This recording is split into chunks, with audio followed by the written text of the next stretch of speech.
안녕하세요. 뉴탐스런 사회의 지리 파트를 맡은 강금교입니다. 우리 지난 시간에 이제 첫 만남했고요. 선생님도 그런 게 있어요. 이제 첫 시간이면 선생님 속도를 빨리 내가지고 막 할 수가 없습니다. 그래서 당분간 한 3시간까지만 선생님이 천천히 해서 여러분들이 기본기를 쌓아가도록 할게요. 그 뒤로는 선생님 제 속도대로 이제 나갈 예정입니다. 항상 처음이 어려워서 그렇지 그 뒤로는 쉽습니다. 그래서 예전에 EBS에 처음에 강의할 때는 막 떨리기도 하고요. 전날 잠도 안 오고요. 분필을 쥐는데 손이 거의 수전증이 덜덜덜 하고 있는데 이제는 그렇죠. 그러진 않는 거죠. 여러분들도 마찬가지입니다. 이제 고등학교 들어와서 1학년 사회 배우면서 뭐 어렵다 이렇게 생각할 수 있는데요. 항상 처음이 어렵고 그 다음부터 이제 하나씩 실력이 쌓아 나가면 여러분들 쉽게 할 수 있습니다. 자, 교재 120페이지 가보도록 할게요. 지난 시간에 우리가 일부 내용을 봤어요. 그래서 앞에 내용이 쉬었기 때문에 지난번에 일부 내용을 봤는데 바로 괄호 1번에 있는 공간 정보 기술의 발달 과정 봤어요. 근데 마지막에 이제 내용과 오늘의 내용이 이제 이어지게 됩니다. 바로 현재 우리가 그렇죠. 과학 기술의 발달로 이 공간 정보 기술도 엄청나게 발달을 했다라는 거예요. 그래서 지난 시간에 선생님이 얘기를 했지만 바로 지난번 거 안 듣고 요번 것만 듣는 학생도 있죠. 여기서 말하는 공간 정보라는 거는 바로 어떤 정보를 말하냐면은 어떤 지역이나 국가의 바로 위치와 관련된 정보를 공간 정보라고 한다는 거예요. 그다음에 항상 세부 내용이 아니라 큰 흐름을 따라가라고 했습니다. 이 공간 정보 기술에 총 몇 개가 있냐면요. 여러분들이 지금 120페이지 교재에는 지리정보체계와 위치정보체계 2개만 있지만 교과서마다 좀 내용이 다르다라고 했어요. 3가지가 나오게 됩니다. 첫 번째가 바로 뭐냐면은 지리정보체계라는 거예요. 그 선생님도 대학에서 지리교육학과를 나왔지만 이게 요즘 활용 분야가 무궁무진하고요. 선생님 대학교 때 동기가 이거를 일찌감치 배워서 요즘 취직 잘해가지고 일본에서도 활동하고 있던데 선생님도 그때 그럴 거리라 생각이 들어요. 근데 그러게 선생님이 컴퓨터에 대한 공포증이 너무 심해서 얼마 전에는 컴퓨터에 선을 연결했는데 지금 뭘 잘못 연결했는지 집에 스캔도 안 되고 프린터도 안 되고 아무튼 그래요. 자, 지리정보체계는 뭐냐면은 영어 약자 바로 GIS라고 합니다. Geographic Information System. 그런데 여기서 느낄 수 있는 거 선생님 오늘 이제 2번째 보는데 영어 발음이 그렇게 좋지 않아요. 참고로 얘기하면 영어를 그렇게 썩 잘하지 않아요. Geographic, 지리적, Information, 정보, 그 다음에 S 체계예요. 그럼 이 지리정보 체계라는 거의 핵심 내용은 뭐냐면요. 바로 이거입니다. 자, 우리 조선시대 후기에 김정호도 종이에다가 지도를 그렸어요. 아이고, 물론 종이에다 그린 건 아니죠. 나무판에 파서 찍어냈어요. 근데 나무판에 잘못 파면 아이고, 수정을 해야 되고 고통이 따라요. 그 다음에 옛날에 서양에서도 마찬가지로 종이에다가 그리거나 했습니다. 근데 요즘에 우리 지도라는 것들은요, 종이지도 잘 쓰지 않죠. 바로 발달된 과학기술 컴퓨터예요. 이 컴퓨터를 이용해서 자 핵심 내용은 바로 이거예요.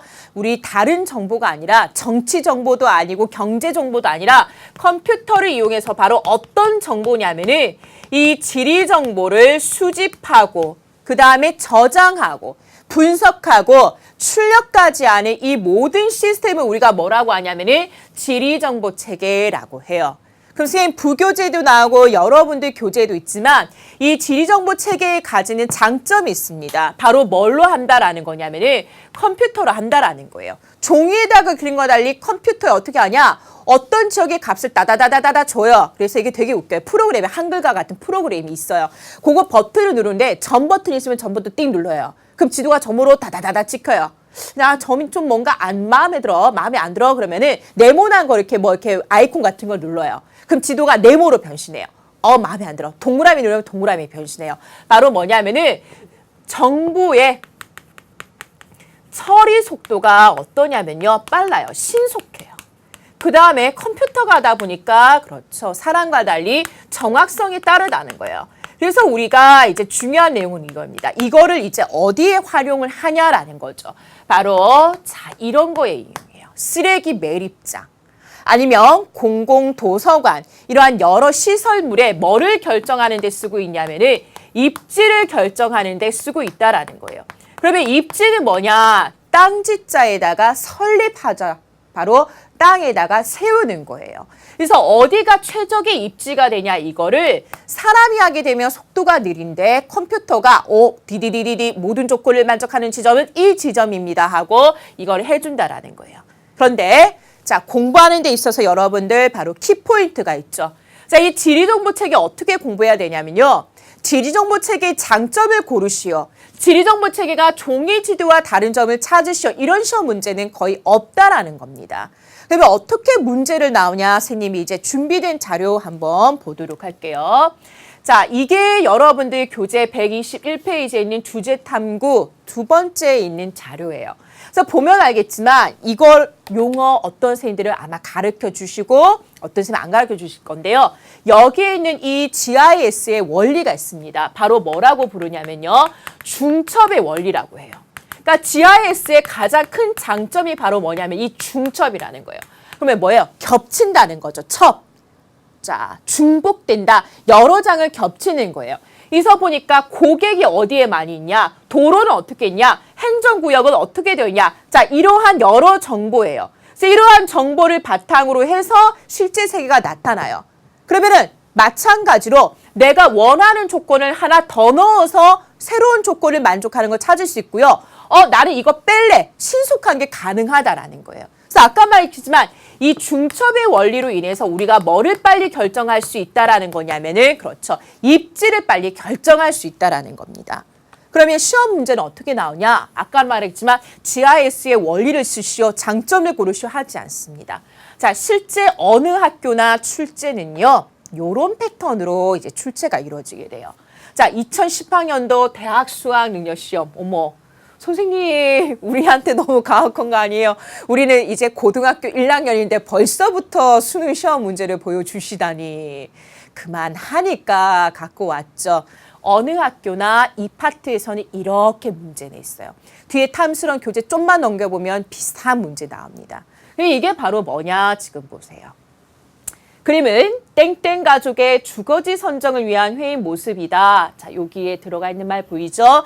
GIS를 토대로 하여 가와 나를 이용하여 이거를 이용하여 여기에 회의 내용을 모두 충족하는 선생님이 강조하는 말 다 들어가 있죠? 뭐를 결정해라? 입지 어디에다 세우냐를 결정하라고 돼 있어요. 그러면 이제 식구들이 이사를 갑니다. 선생님 제일 싫어하는 게 이사인데 서울에 와가지고 집값이 너무 비싸서 맨날 세입자로서 쫓겨나서 갈 데가 없고 이런 일이 발생하는데 아무튼 여기 보세요. 자, 식구들 회의예요. 아빠요. 아빠는 건강관리를 위해서 이사갈 집은 공원과의 거리가 3km 이하면 좋겠어. 조건이 나온 거예요. 자, 엄마 아무래도 장을 봐야 되죠. 쇼핑몰까지 거리도 어쩌고저쩌고 3km 이하면 좋겠어. 자, 여기 남학생이요. 소음은 40dB 이상이요. 고3이에요. 공부해야 돼. 시끄러운 거 싫대요. 자, 우리 아가씨, 우리 여학생은 깨끗한 게 좋대요. 지어진 지 10년 넘지 않은 집이면 좋겠다라는 거예요. 그러면은 입지 원리인데 GIS를 토대로 한다. 바로 어떤 원리를 써요? 중첩이에요. 뭐냐? 하나, 둘, 셋, 네 개의 조건을 만족하는 모든 지점을 찾으라는 거예요. 근데 이제 가에 보니까 어떻게 되냐면은 도로 지도가 주어져 있어요. 그래서 보니까 3km, 요거 한 칸이 1km구나. 그래서 보니까 엄마가 중요하게 여기는 쇼핑몰 위치가 적혀져 있고 아빠가 중요하게 여기는 공원의 위치가 있어요. 그 다음에 우리 그렇죠. 남매가 중요하게 여기는 정보가 여기 있습니다. 그러면은 자, 주어진 조건 A, B, C, D, E 중에서 어디가 최적의 입지인가를 고르는 거예요. 그럼 일단 아빠의 조건 뭐예요? 자, 공원과의 거리가 3km이면 좋겠다. 너무 쉽죠? 자, A 보세요. 이미 탈락이에요. 여기까지 가는데 3km 벗어났어요. 그러면은 A는 이 조건에 의해서 바로 탈락이 됩니다. B 어때요? 공원과 2km 가능하고 C 공원과 3km 이내 가능하고 D는 거니 보니까 하나, 둘, 셋, 넷 어떻게 가더라도 3km 이하가 안 돼요. D도 탈락이 돼요. 아빠 조건에 의해서.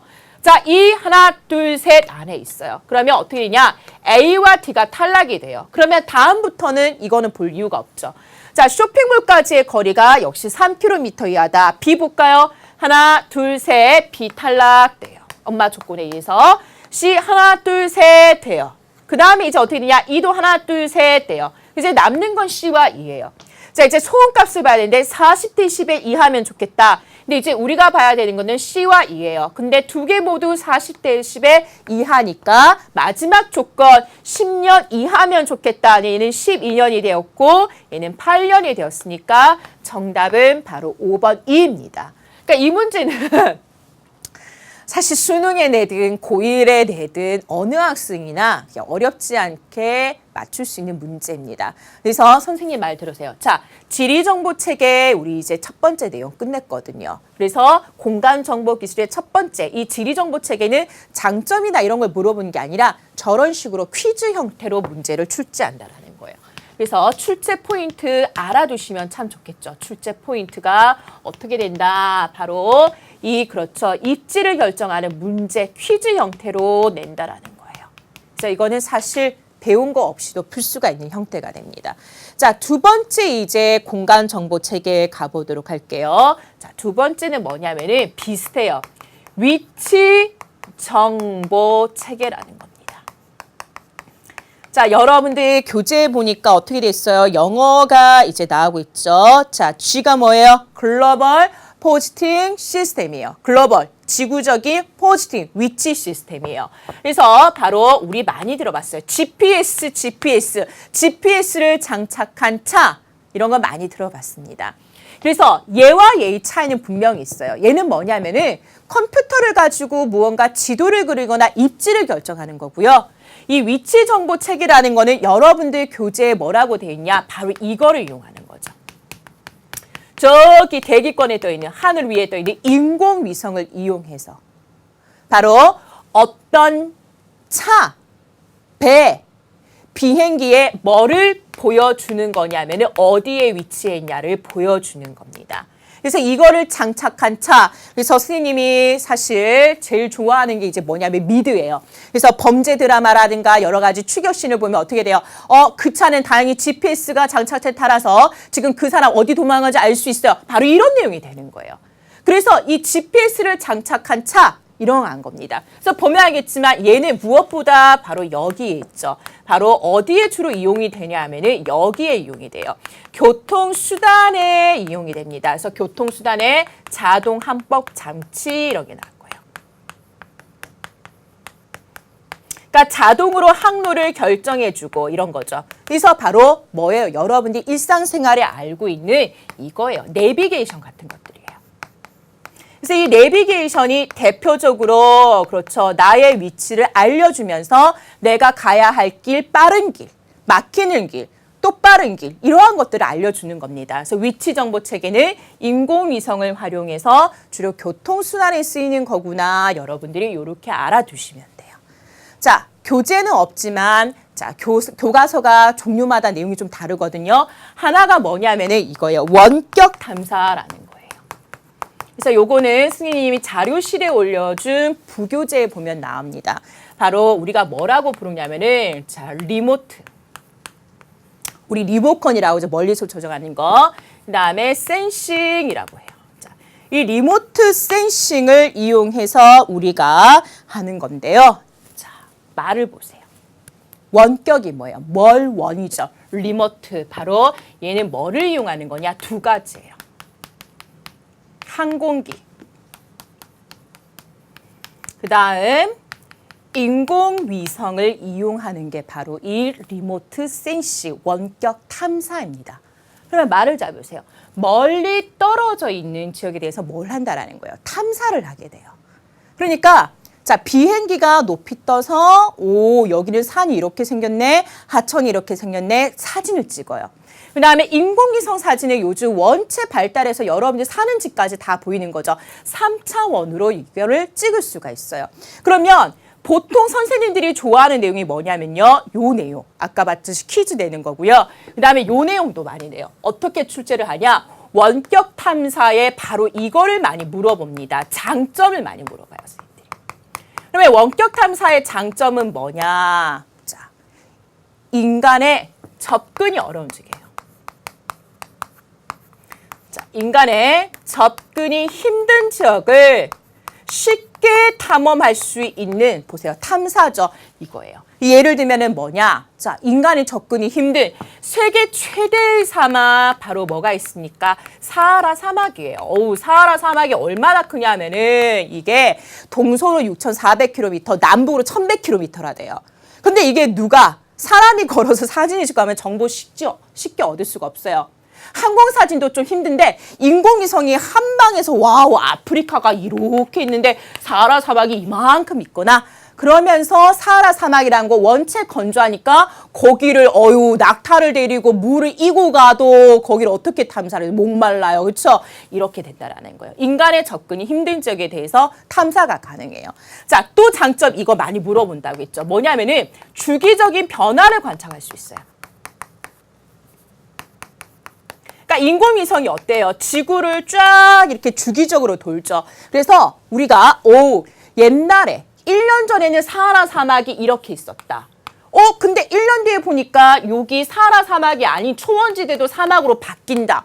점점 사막의 면적이 넓어지고 있다. 바로 이러한 주기적인 변화를 통해서 어떤 지역의 변화를 파악할 수 있는 게 바로 뭐냐면은 이 원격 탐사, 항공기와 인공위성을 이용한 정보의 수집이라는 겁니다. 선생님들이, 지리 선생님들이 조금 어렵게 되는 부분이 바로 이런 거예요. 그러면 자, 다시 앞쪽으로 쫙 이제 와보도록 할까요? 지리 정보 체계라는 게 있고, 그 다음에 위치 정보 체계라는 게 있고, 그 다음에 원격 탐사라는 게 있습니다. 그러면은 자, 이거와 관련된 자료 한번 보도록 할게요. 여러분들 교재 121페이지에 보면 이 자료가 있어요. 자, 공간 정보를 표현하는 다양한 방법이죠. 요거 별표 2개 내지 3개 하시면 돼요. 그 비슷한 일을 하는 사람들의 뇌구조는요, 이제 비슷해요. 무슨 말이냐면은 지리 선생님들이 좋아하는 내용 어느 정도 정해져 있어요. 그래서 선생님이 강의하는 거 정말 우리 학교 선생님이 내일 시험 문제에 나왔어요. 그래서 어떻게 이렇게 맞추세요? 그거는 어느 지리 선생님이나 강조하는 것들이 사실은 비슷하기 때문이에요. 그러면 이거를 가지고 이제 선생님들이 시험 문제를 어떻게 내냐? 상당히 지리적인 내용이기 때문에 이걸 많이 출제하세요. 자, 가나다의 특징으로 옳은 것은 해서 얘네들의 장점이라든가 특징 같은 걸 이제 물어보게 된다라는 거예요. 첫 번째, 우리가 가장 오래부터 사용한 공간 정보입니다. 바로 종이에 그린, 바로 뭐냐면은 지형도라는 거죠. 그래서 얘는 말 그대로 뭐냐면은 종이 지도예요. 그래서 종이 지도 중에서 지형도인데 여기서 이제 오류가 나면 안 되는 게 지형을 표현해서 지형도라고 하는 게 아니라 우리가 일반적인 어떤 지역에 대해서 이제 나타내는 거예요. 그래서 요거는 이렇게 공부하시면 돼요. 이 종이 지도를 보면 알겠지만 여기가 어디입니까? 서울에 우리 KBS, MBC 방송국이 있고 국회의사당이 있고 금융의 중심지인 바로 여의도예요.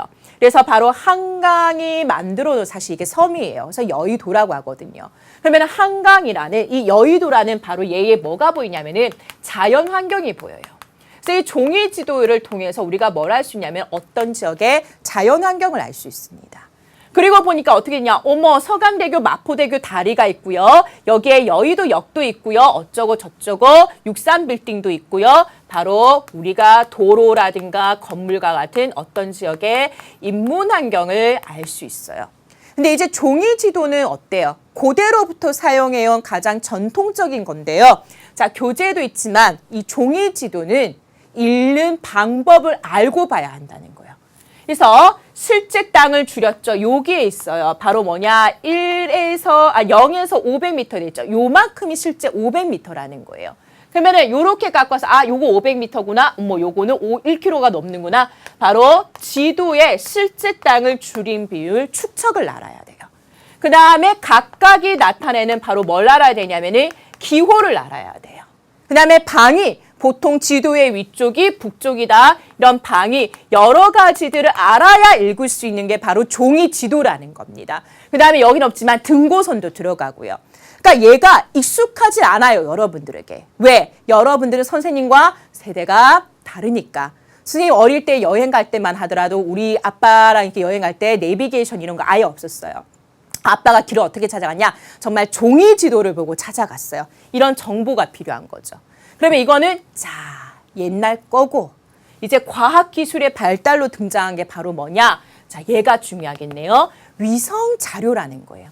그러면 여기 봅시다. 자, 위성 자료 여기에 있는 바로 뭐가 될까요? 요 내용이 되는 거죠. 바로 원격 탐사예요. 뭐냐?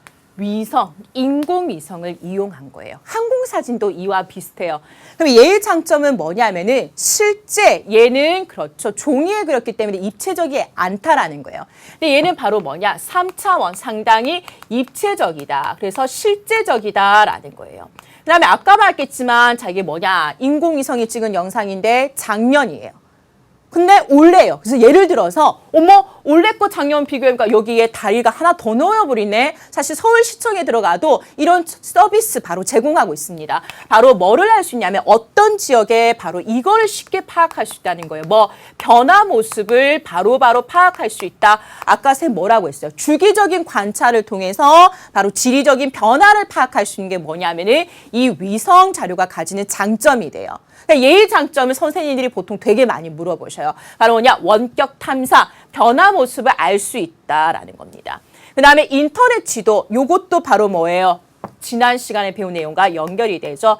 과학 기술의 발달로 인해서 자 얘가 가지는 거는 뭐냐? 일반 사람들에게 상당히 현재 얘가 아니라 대중화되어 있는 거는 바로 이거죠. 그래서 사실 이렇게 가야 돼요. 이 위성 자료를 바탕으로 해서 뭐가 제작이 되냐 하면 이러한 인터넷 지도가 사실 제작이 되고 있는 거죠. 그래서 이거는 뭐냐? 상당히 지리적 지식이 어떻게 되고 있는? 대중화되고 있다. 그래서 최근에 많이 쓰이고 있는 게 바로 뭐다? 이 인터넷 지도라는 거예요. 그래서 원하는 지점을 확대할 수 있죠. 선생님도 어제 진짜 이런 얘기 하면 안 되지만 여러분도 아마 알겠다. 왕초보 이런 거 하니까 이하영 선생님 수학 선생님이 계세요. 지난주 목요일 날 그래서 지난주 아니고 이게 플러스 방송이니 아무튼 아기를 낳았어요. 선생님이 그 산부인과를 이제 찾아가는 거예요. 이제 그래서 어디로 와 해가지고 어떻게 돼요? 핸드폰에 딱 주소 치니까 뜨죠. 그래서 확대를 해서 보고 또 내 위치 버튼 딱 누르면 그 지도에 선생님 위치가 나와서 선생님이 가는 게 핸드폰에 표시가 되죠. 그래서 바로 자신이 속한 위치를 어떻게 할 수 있냐면 정확히 파악할 수 있다. 그래서 축소, 확대, 즉 내가 원하는 대로 얼마든지 활용도가 높은 게 바로 뭐냐면은 이 인터넷 지도가 가지는 장점 여러분들 이렇게 가주시면 됩니다. 그래서 얘네 세 개의 장점과 단점을 선생님들이 많이 물어보신다는 거고요. 무엇보다 얘보다는 뭐를 많이 낸다? 위성 자료. 근데 이거를 바탕으로 해서 대중화된 인터넷 지도의 장점 요 두 개의 여러분들이 키포인트를 맞춰주시면 됩니다. 자 이렇게 해서 여러분들 교재 120페이지에 있는 지리정보체계 그 다음에 위치정보체계 새로 추가로 한 원격 탐사 내용까지 해서 봤고요. 이제 밑에 있는 내용 한번 넘어가 보도록 할게요. 자, 밑에 네모가 있어요. 자, 항상 이렇게 흐름을 타네요.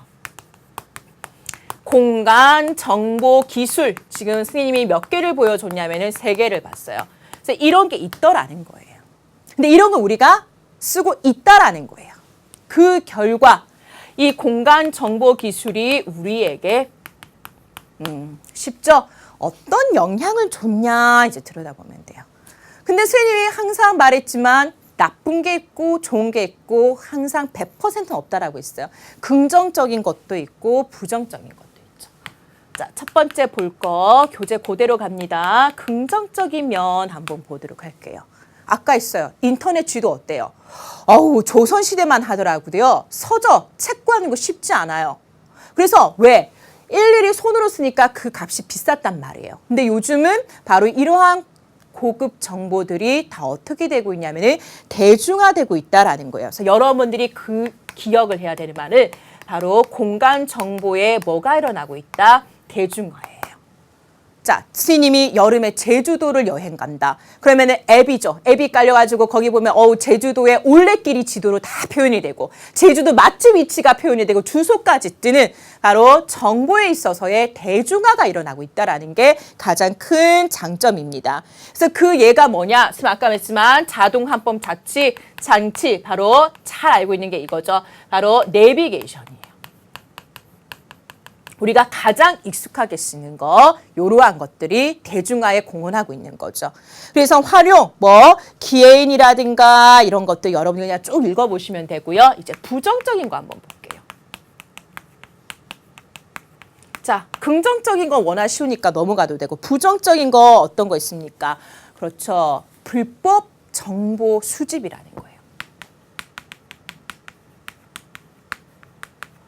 자, 어떤 업체를 스님이 지금 강의에서 언급하는 지읒으로 시작하는 우리 그렇죠 인공위성 영상을 하는 세계적인 업체가 얼마 전에 우리나라에 배상을 했다고 합니다. 왜냐하면은 인공위성을 찍으면서 그 당시 어떤 사람들이 서 있는 위치가 다 이제 찍혔다라는 거예요. 그러니까 개인의 사생활 침해 바로 그렇게 찍는 과정에서 불법 정보 수집이 일어났다라는 거죠. 나도 모르게 내가 인공위성에 그도 찍히는 이런 일이 생긴다라는 거예요.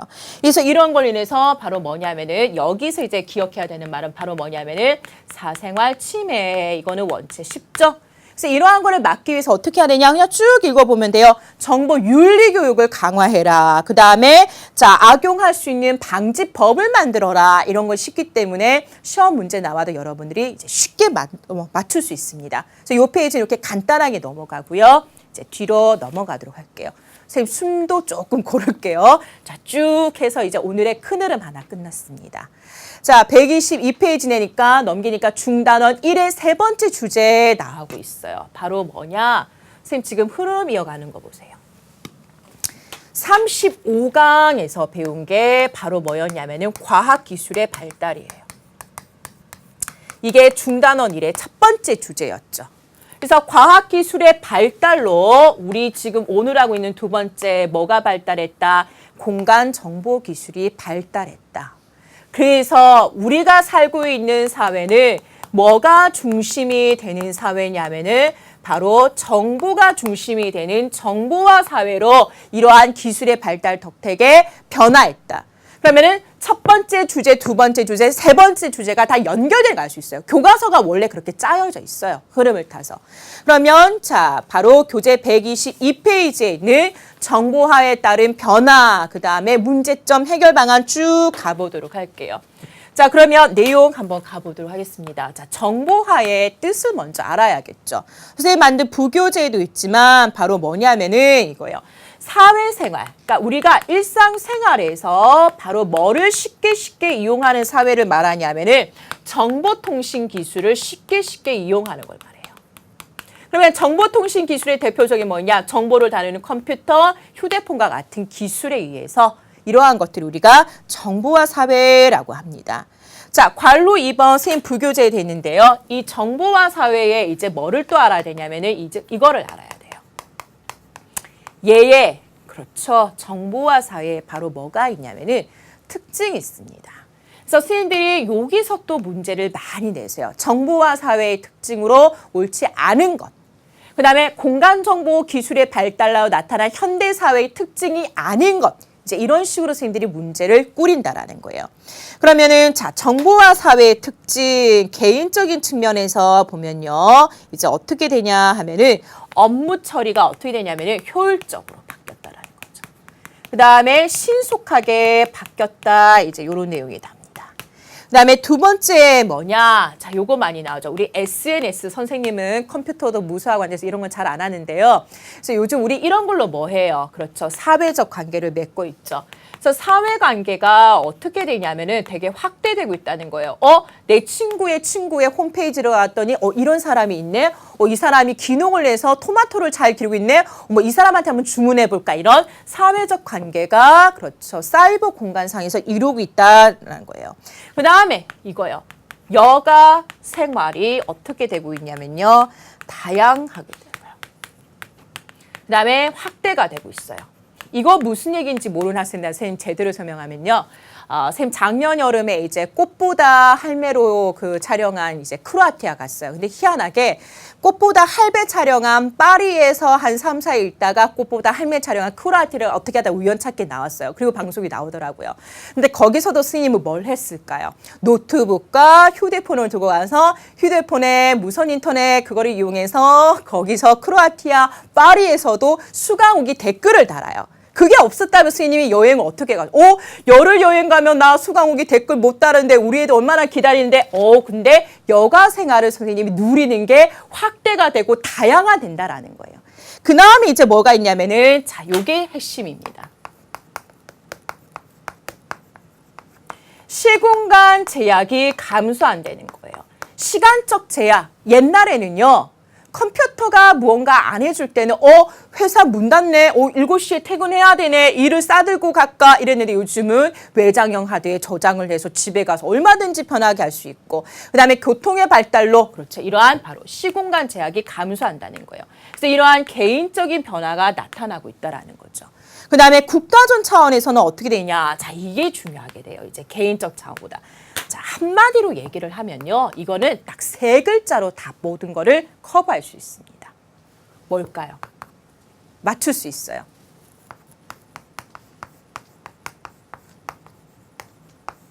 세계화예요.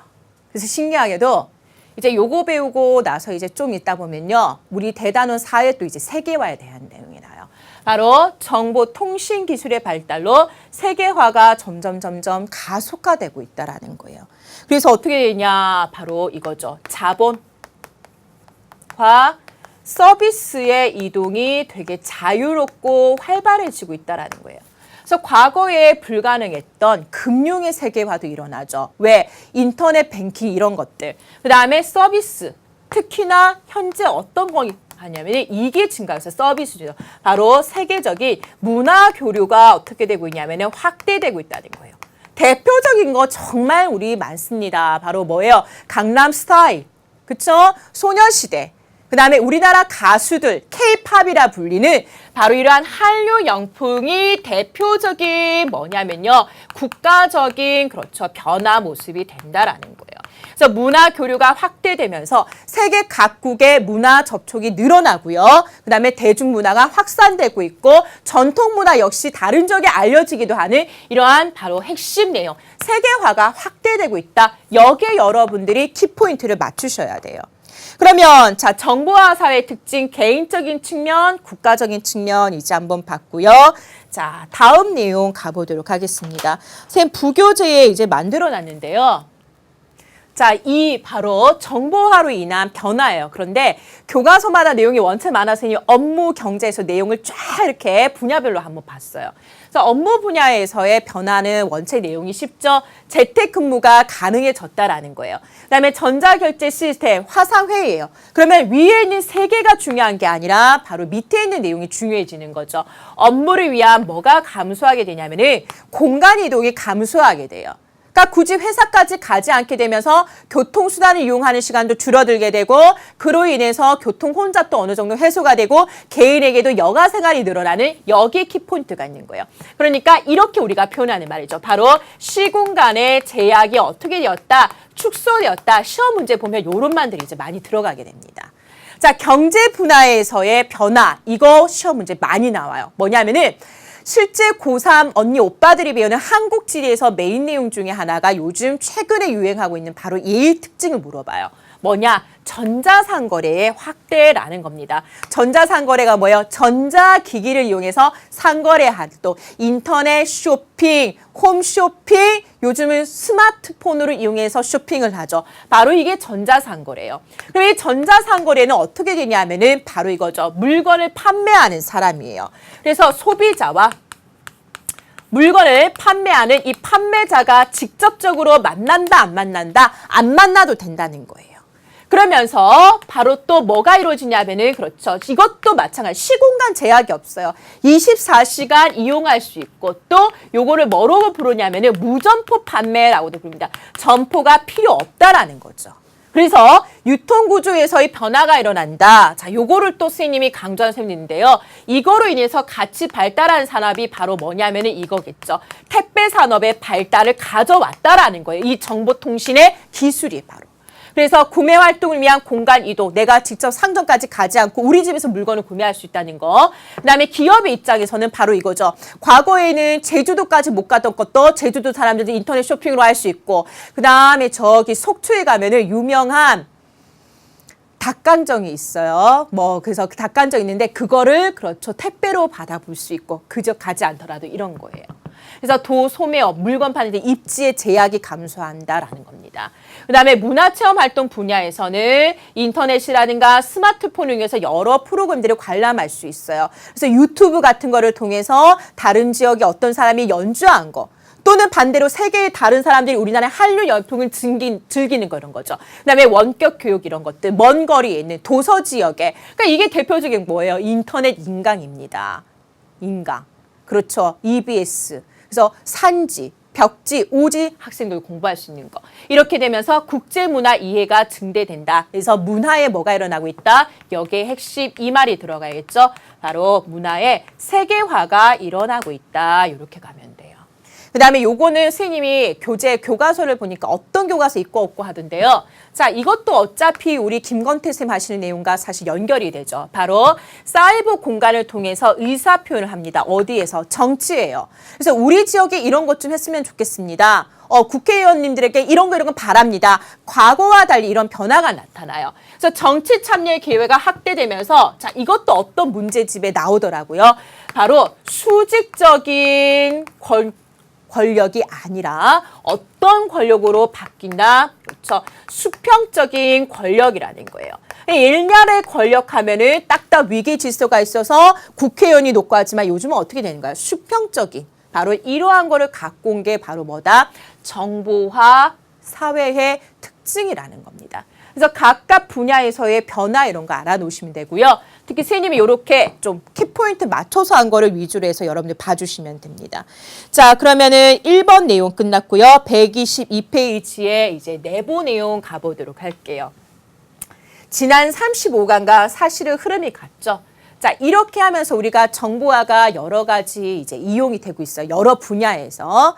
근데 이렇게 되면서 뭐가 발생하고 있냐면은 문제점이 발생하고 있다라는 거예요. 그러면 이 문제점을 어떻게 되냐? 우리가 그렇죠. 당연히 해결을 해야 한다라는 겁니다.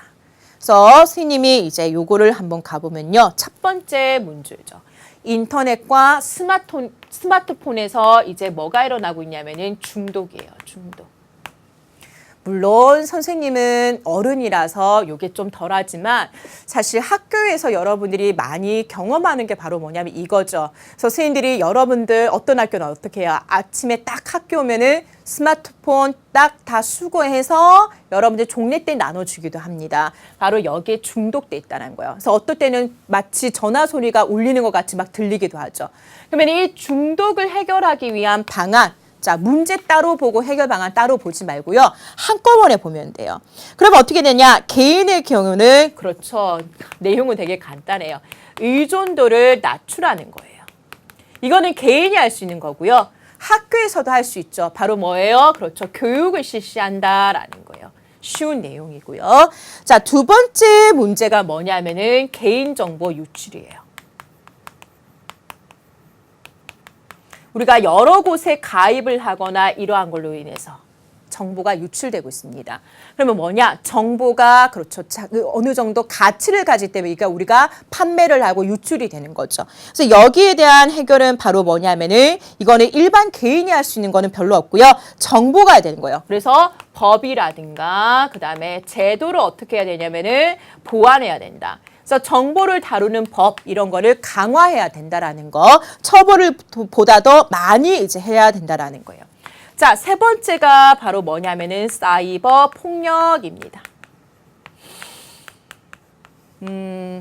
뭐예요? 악성 댓글, 허위 사실 유포. 여기에 상처를 받는 그룹 중에 하나가 바로 EBS 선생님이고요. 그 선생님 이렇게 통합 검색 사이트에 EBS 강봉교 쳤더니 뭐에 선생님 상처를 받는 선생님 턱 큰 거 알아요. 그다음에 다른 선생님과 달리 좀 키가 크면서 등치도 좀 있었는 뭐냐면은 이 선생님은 턱만 좀 예뻤어도 얼굴 괜찮았을 건데 하면서 되게 넙대에 대한 녹색 괴물이랑 선생님이랑 캡처해서 올려놨더라고요. 그거 보고 밤에 조금 잠이 안 와서 어떻게 얼굴을 한번 줄여볼까, 다이어트를 혹독하게 해야 되나. 근데 사람은 다 똑같습니다. 상처받게 돼 있는 거죠. 그다음에 어떤 학생은 선생님한테 아줌마라고 했는데요. 선생님 분명히 말하죠. 나이는 아줌마가 맞아요. 36이지만 아직 결혼 안 했어요. EBS 하면서. 자, 사이버 폭력이에요. 그러면 이거는 뭐냐면은 사실 정부가 하는 게 아니라 개인적인 노릇이죠. 바로 뭐냐? 에티켓을 우리 준수합시다. 뭐 이런 쉬운 내용이에요. 그 다음에 이제 네 번째가 뭐냐면은 저작권 침해죠. 퍼온다는 말 여러분들 많이 알 거예요. 다른 사람 블로그에서 사진 끌어오기. 그 다음에 영화 불법 다운받기. 그러면 이것도 사실은 뭐냐, 개인이 할 수 있는 게 뭐냐면 윤리의식을 갖추라는 거예요. 이게 남의 정보를 그렇죠, 무료로 갖고 오는 거예요. 그 다음에 이거는 정부가 할 수 있는 거죠. 법이라든가 이제 제도를 보완하는 이러한 차원으로 가면 돼요. 자, 다섯 번째는 뭐냐면은 이것도 있어요. 지나친 감시와 뭐냐면은 통제예요. 자, 범죄를 예방하기 위해서 쓰이는 게 바로 CCTV입니다. 분명 CCTV가 좋은 역할을 해요. 저 범죄자 얼굴 바로 잡아내요. 근데 뭐냐면은 내가 술 먹고 강봉교, 이거는 뭐 그런데 아무튼 뭘 하면서 막 이러고 가거나 울고 가거나 이런 게 다 찍힌다는 거예요. 난 안 찍히고 싶은데. 그래서 아무튼 오버했는데 이런 거예요. 그래서 이거에 관해서도 이제 어떻게 하냐면은 법이라든가 제도를 보완하거나 이런 문제가 있어야 돼요. 그런데 우리 교재에는요, 이따가 뭐 문제에 이제 저쪽에 주제 탐구했지만 이것보다 더 큰 문제 중에 하나. 그러니까 시험에. 더 큰 문제가 시험에 더 많이 나오겠어요. 바로 뭐냐면은 이거예요. 정보 격차의 문제도 일어나고 있다라는 겁니다.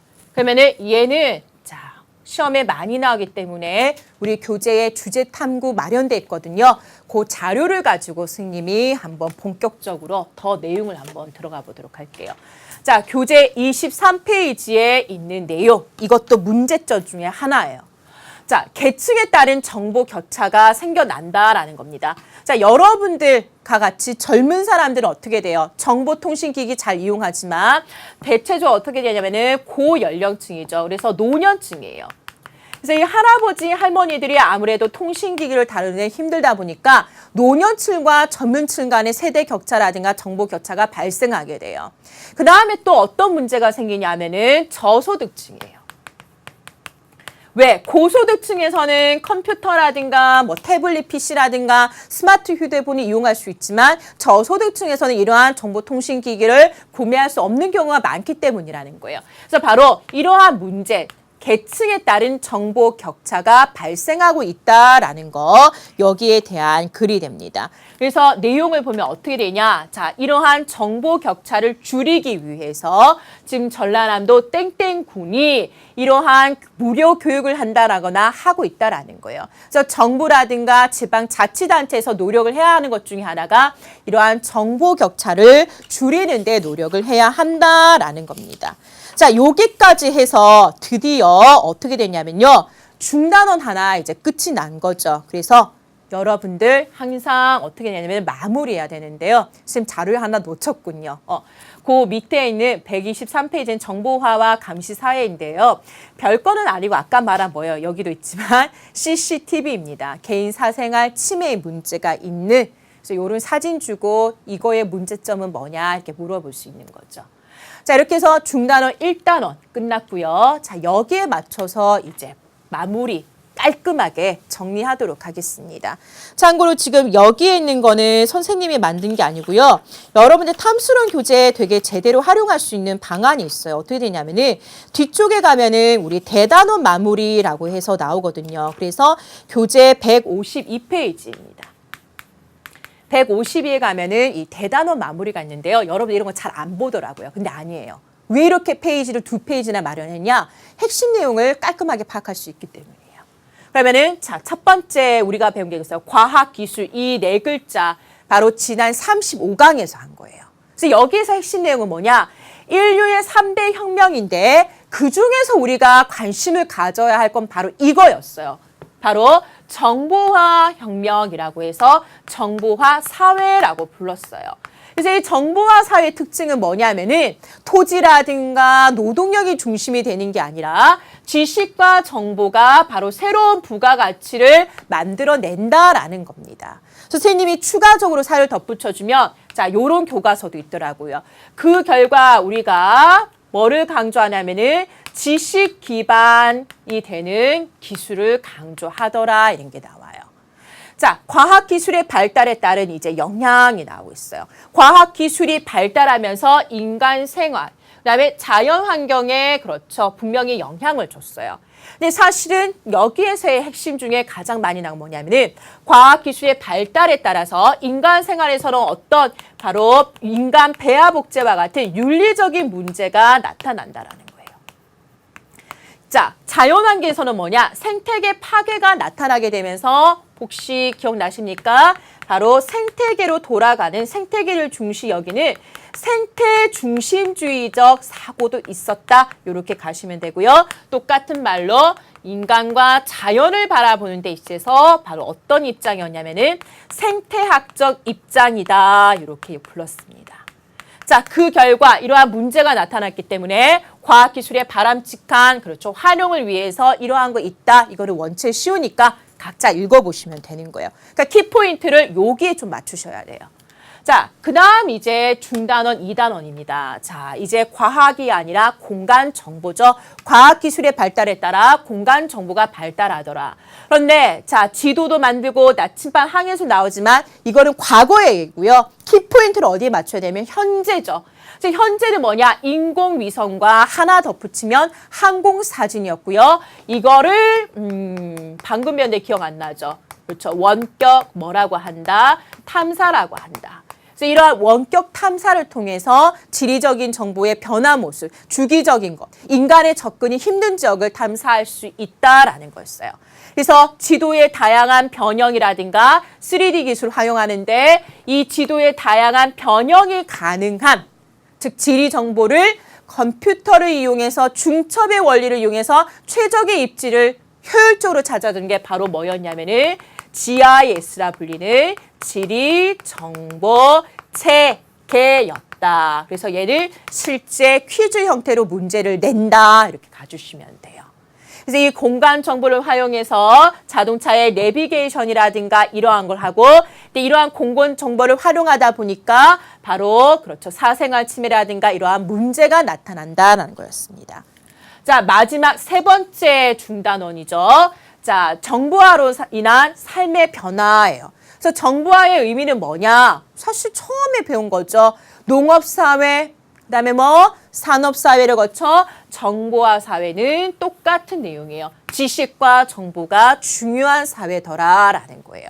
그래서 이러한 영향으로 인간의 공간이 어떻게 돼요? 확대가 되는 거죠. 사회생활도 사이버 공간에서 이루어지고 여가생활도 확대가 되고 재택근무 공간도 확대가 되는 즉 모든 게 확대가 되는데 여러분들이 초점을 맞추시면 돼요. 그런데 이렇게 하다 보니까 역시 문제가 생겨난다는 거죠. 그래서 바로 정보 격차라든가 저작권 침해, 특히 이러한 것들이 자료를 주면서 문제를 많이 내게 됩니다. 그래서 해결 방안을 원체 쉽기 때문에 그냥 여러분들 각자 이제 읽어보시면 돼요. 자, 이렇게 해서 35강과 36강에서 이어져서 내용 왔고요.